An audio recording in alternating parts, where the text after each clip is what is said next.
আল্লাহর নবী বিশ্ব নবী রাহমাতুল লিল আলামিন বলেন, আমি যখন মেরাজের রজনীতে জান্নাতে ভ্রমণে গেলাম, এমনি তাকায়া দেখি জান্নাতের গেটের সামনে বড় করে লেখা উম্মাতুন মুযনিবাতুন ওয়া রাব্বুন গফুর।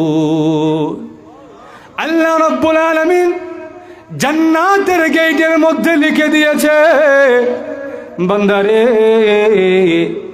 আমি আল্লাহ জানি তুই গুনাহ করবি, কিন্তু তুই গুনাহ করার পরে যখন আমি আল্লাহর কাছে তওবা করে চোখের পানি ছেড়ে দিয়া কান্দোস, ওই সময়টায় আমি আল্লাহর কাছে এত প্রিয় লাগে, আমি আল্লাহ তোকে গুনাহ মাফ করে আমি আল্লাহর তৈরি জান্নাতে প্রবেশ করায়া দে।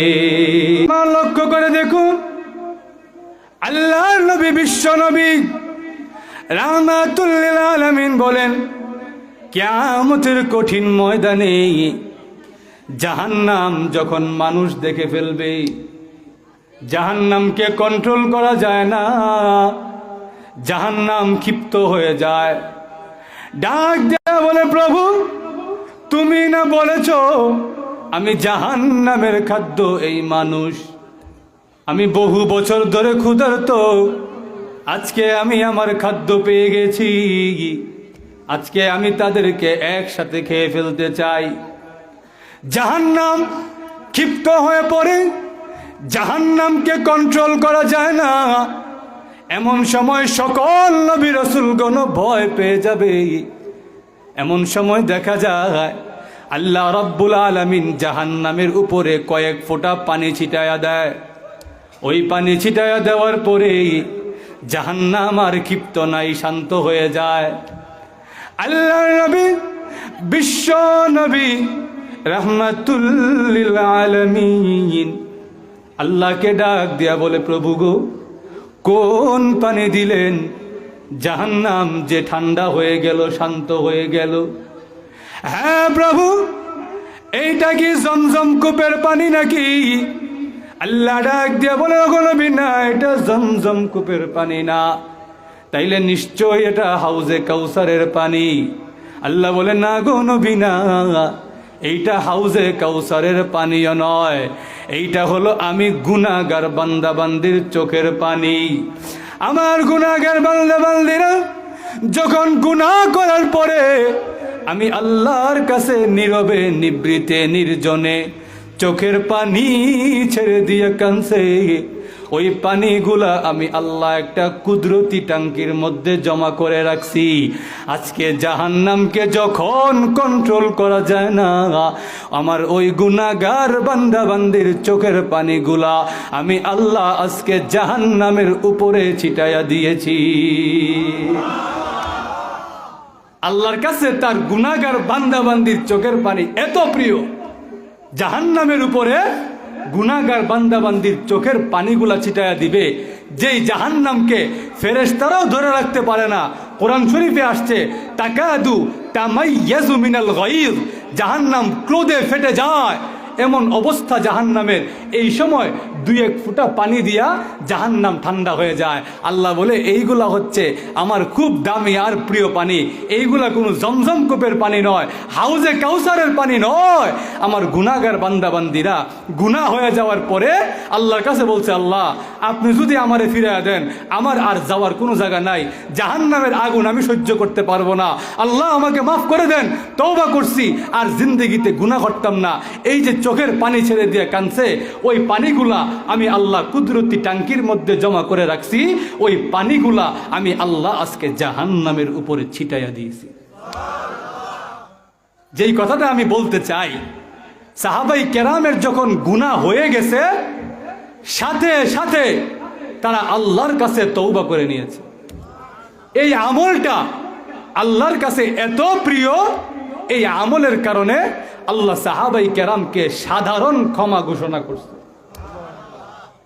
সাহাবাই কেরামের তওবার ঘটনা কইতাম নি এক দুইটা, অসুবিধা হইতেছে না আপনারা? হুজুর আইসা করছেন? আচ্ছা ইনশাআল্লাহ। তো সাহাবাই কেরামের তওবা কেমন ছিল কইতাম নি এক দুইটা। আল্লাহর নবী, বিশ্ব নবী, রাহমাতুল লিল আলামিনের একজন মহিলা সাহাবী, তার নাম হলো গামিদিয়া রাদিয়াল্লাহু আনহা। আল্লাহর নবীর কাছে এসে কান্দে, ইয়া রাসূলুল্লাহ, ইয়া হাবিবাল্লাহ, আল্লাহর নবী গো, আপনি আমাকে পবিত্র করে দেন। আল্লাহর নবী বলেন, ফিরে যাও, তোমার কথা আমি শুনতে রাজি না। ওই মহিলা আবার পরের দিন এসে বলে, হুজুর, আপনি আমাকে পবিত্র করে দেন, আমি অপবিত্র হয়ে গেছি। আল্লাহর নবী ডাক দিয়ে বলে, গামিদি, কিভাবে তুমি অপবিত্র হয়ে গেছো? গামিদিয়া রাদিয়াল্লাহু তাআলা আনহা ডাক দিয়া বলে, হুজুর, আমি জিনা করে ফেলেছি, ওই জিনার কারণে আমি গর্ভবতী হয়ে গেছি, আমার গর্ভে বাচ্চা চলে এসেছে, আমি জিনা করে ফেলেছি, এই দুনিয়াতে আমার বাঁচার অধিকার নাই, আমাকে পবিত্র করে দেন। আল্লাহর নবী ডাক দিয়া বলে, গামিদিয়া, তোমার পেটে এখন বাচ্চা আছে, তোমাকে এইভাবে হত্যা করা যাবে না, ওই বাচ্চা জন্ম দাও, বাচ্চা জন্ম দেওয়ার পরে আমি নবীর কাছে আবার আসবা। গামিদিয়া রাদিয়াল্লাহু আনহা তার বাচ্চা জন্ম দেওয়ার পরে বাচ্চাটাকে কোলে নিয়ে রসুলের দরবারে হাজির। ইয়া রাসূলুল্লাহ, ইয়া হাবিবাল্লাহ, আল্লাহর নবী গো, আমি তো আমার পেটের বাচ্চাটা জন্ম দিয়েছি, প্রসব করেছি, এইবার আমাকে রজম দেন, আমাকে পাথর মেরে হত্যা করে দেন, আমার বেঁচে থাকার কোনো অধিকার নাই। আল্লাহর নবী ডাক দিয়ে বলেন, এই বাচ্চাটা মাত্র দুনিয়াতে এসেছে, সে এখনো মায়ের দুধ পায় নাই, এই বাচ্চাটাকে 2 বছর ধরে মায়ের দুধ খাওয়াও, মায়ের দুধ খাওয়ার পরে যখন সে নিজে নিজে খাবার খেতে পারবে, ওই সময় আমি নবীর কাছে আসবে, তোমার শাস্তি দেওয়া হবে। গামিদিয়া রাদিয়াল্লাহু আনহা 2 বছর পরে ওই বাচ্চাটাকে কোলে নিয়ে আসে। আল্লাহর নবী তাকায় দেখে ওই বাচ্চাটার হাতে একটা রুটির টুকরা, বাচ্চাটা রুটিটা খায়। আল্লাহর নবীর কাছে এসে বলে, ইয়া রাসূলুল্লাহ, ইয়া হাবিবাল্লাহ, আমার বাচ্চাটাকে আমি 2 বছর ধরে দুধ খাওয়াইছি, এইবার তাকিয়ে দেখুন আমার এই বাচ্চাটা নিজে নিজে রুটি খেতে পারে। আল্লাহর নবী ডাক দিয়ে বলে, সাহাবীরা, এই মহিলার রজমের ব্যবস্থা করো। ইসলামের নিয়ম হলো, ইসলামের আইন হলো, বিবাহিত কোনো নারী পুরুষ যদি জিনা করে, যেই মহিলার স্বামী আছে, যেই পুরুষের স্ত্রী আছে, এমন নারী পুরুষ যদি জিনায় লিপ্ত হয়, ইসলামের নিয়ম হলো সমাজের শৃঙ্খলা রক্ষা করার জন্য এদেরকে হত্যা করো, পাথর মেরে হত্যা করে দাও। আল্লাহর নবী সাহাবীদেরকে নির্দেশ দিলেন, গামিদিয়া রাদিয়াল্লাহু তাআলা আনহাকে রজম, পাথর মেরে হত্যা করে ফেলার জন্য। গামিদিয়া রাদিয়াল্লাহু তাআলা আনহাকে পাথর মেরে হত্যা করার আয়োজন করা হলো। খালিদ বিন ওয়ালিদ রাদিয়াল্লাহু তাআলা আনহু একটা পাথর নিয়ে এমন জোরে গামিদিয়ার মাথায় আঘাত করলো, ওই পাথরের আঘাতে গামিদিয়ার মাথাটা ফেটে রক্ত বের হয়ে গেল। রক্ত যখন বের হয়ে গেল, খালিদ বিন ওয়ালিদ রাদিয়াল্লাহু তাআলা আনহু গামিদিয়াকে উদ্দেশ্য করে একটা গালি দিল। গামিদিয়া, যে আল্লাহর জমিনে থাকো, যে আল্লাহর আসমানের নিচে থাকো, যে আল্লাহর জমিনের উপরে থাকো, যে আল্লাহর রিজিক খাও, সেই আল্লাহর নাফরমানি কেমনে করো? এই দুনিয়ার জীবনে তোমার বেঁচে থাকার কোনো অধিকার নাই। এমনি আল্লাহর নবী, বিশ্ব নবী রাহমাতুল লিল আলামিন ডাক দিয়া বলে, খালিদ রে, তুমি যে গামিদিয়াকে এই মুহূর্তে গালি দিয়েছো, তুমি কি জানো গামিদিয়ার তওবা আল্লাহ এমন ভাবে কবুল করে নিয়েছে, তার তওবা যদি আমার উম্মতের মাঝে বন্টন করে দেওয়া হয়, আমার সারা উম্মত যদি আর তওবা নাও করে, এই এক গামিদিয়ার তওবার কারণে আল্লাহ আমার পুরা উম্মতকে মাফ করে দিবে। এমন ভাবে তওবা করছে, আল্লাহ রসুল বলেন, খালেদ তুমি যে আমার এই উম্মতকে, আল্লাহর এই বান্দিকে গালি দিলা, তুমি কি জানো সে আল্লাহর কাছে কত প্রিয় হয়ে গেছে, তার গুনাহ হয়ে গেছে, কিন্তু 2 বছর যাবত সে নিজেকে পবিত্র করার জন্য আমি রসুলের দরবারে দরবারে ঘুরে বেরিয়েছে, তার একটা সন্তান হয়েছে, ওই সন্তানকে বিলীন করে দিয়েছে, কিন্তু এরপরেও সে জাহান্নামে যেতে চায় না, জান্নাতে যেতে চায়, আল্লাহর মাফ চায়, আল্লাহর কাছে তওবা করে। আল্লাহ গামিদিয়ার তওবাকে এমনভাবে গ্রহণ করে নিয়েছে, এমনভাবে কবুল করে নিয়েছে, আমার সারা উম্মত যদি আর তওবা নাও করে, এক গামিদিয়ার তওবার উসিলায় আল্লাহ আমার উম্মতরে মাফ করে দিবে। সাহাবাই কেরামের তওবা এমন ছিল, আমরা তো তওবা করি, তওবা করার 1 ঘন্টা পরে আবার যেই লাও সেই কদু, ঠিক কি ঠিক না? আজকে মাহফিলে যারা আসছেন আপনারা খালেস নিয়তে বলেন, সকলেই বলেন যে আমরা এখানে যারা আসছি শুধু ওয়াজ শুনলাম, বক্তারে দেখলাম, এরপরে বাড়িতে গেলাম গা, এশার নামাজেরও খবর নাই, ফজরের নামাজেরও খবর নাই, ঘুমেরও ঠিক নাই, আমার জীবনেরও কোনো ঠিক নাই। এইটা কোনো মুমিনের জিন্দেগি হইতে পারে?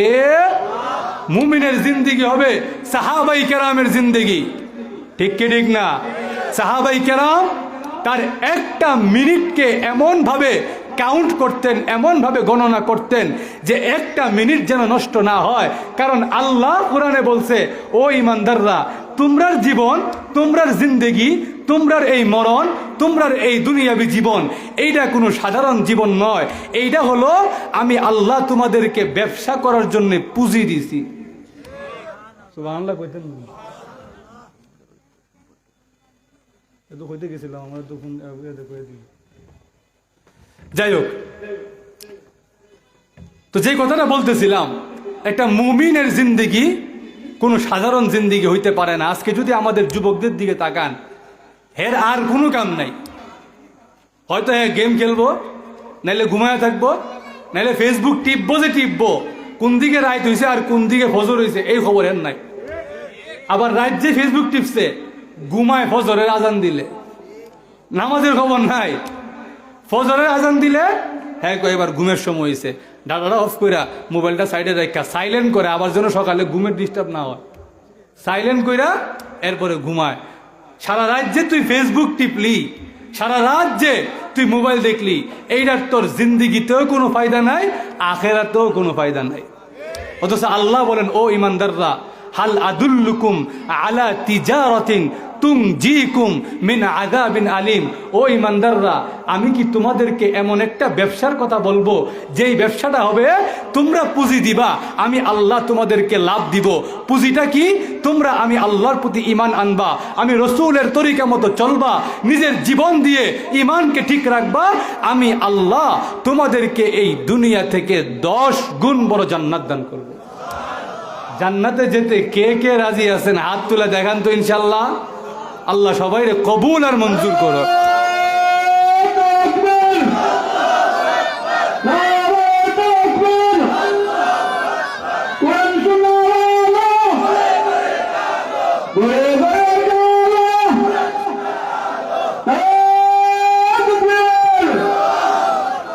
যেই কথাটা বলতেছিলাম, আমাদের সমাজে তো এখন ঘরে ঘরে, এলাকায় এলাকায়, মহল্লায় মহল্লায় মাহফিল আর তাফসির হয়, হয় কি হয় না? এমনও আমার আব্বাজান রহমতুল্লাহ দিনে 7টা 8টা 11টা মাহফিল করছে। তো এক বেড়া যদি দিনে 11টা করে, তাহলে কত মাহফিল হইতেছে সারা বাংলাদেশে? জোরে বলেন ঠিক কিনা? কিন্তু আমাদের সমস্যাটা হচ্ছে, আমার আব্বাজান রহমতুল্লাহ বলতেন, কথায় কথা চলে আসে, আমার আব্বাজান রহমতুল্লাহ বলতেন যে মাহফিলে যে মানুষজন আসে এরা 2 রকমের হয়। একদল আসে যে ওয়াজটা শুনি, ভালো হোক আর মন্দ হোক, হুজুরের সুর থাকুক আর না থাকুক, দেখি হুজুরে কি কয়, কোরআন হাদিস থেকে কথা কয়নি, কোরআন হাদিস থেকে কথা কইলে কথা শুনুক, আর যদি আজাইরা কথা কয় তাহলে শুনতাম না। আর একদল লোক আসে, ও দীক্ষাই বেটাটা কি মন, জোরে কোন ঠিক কিনা? এমন লোক আছে। গত 14 ডিসেম্বর আমি মাহফিল করছি কুলাউড়া, তো আমার আগে যিনি ওয়াজ করছেন তিনি বলতেছেন, আমি পাশে বসা, তিনি বলতেছে, ওই দেখেন রাস্তায় কিছু লোক দাঁড়ায় রয়েছে, এরা দেখতে আইছে যে আনসারি হুজুরের ছেলে বেটাটা কি মন। এরা ওয়াজ দেখতে আইছে না, ওয়াজ শুনতে আইছে না, এরা দেখতে আইছে বেড়াটা কেমন, ওই বেড়াটা কেমন দীক্ষা লাইছে এরা যাইব গা। আর কিছু মানুষ বসে, হুজুরে যদি সুরটা ভালো হয় শুনলাম, সুরটা যদি ভালো না হয় দূর জায়গা। এই জন্য আমাদের অনেক বড় বড় আকাবির আছেন, তাদের কথা এত দামি, আমাদের সারা জিন্দিগির কথাও ওনাদের একটা কথার সমান হবে না। কিন্তু ওনাদের কথা, ওনারা যদি মাইক নিয়ে বসে সামনে খুঁজা 5 জনও পাওয়া যায় না। কেন? ওই বেটা সুর নাই, বেটার ওয়াজে মজা নাই। এই চিত্র আমরা সমাজে আছে না নাই? এই জন্যে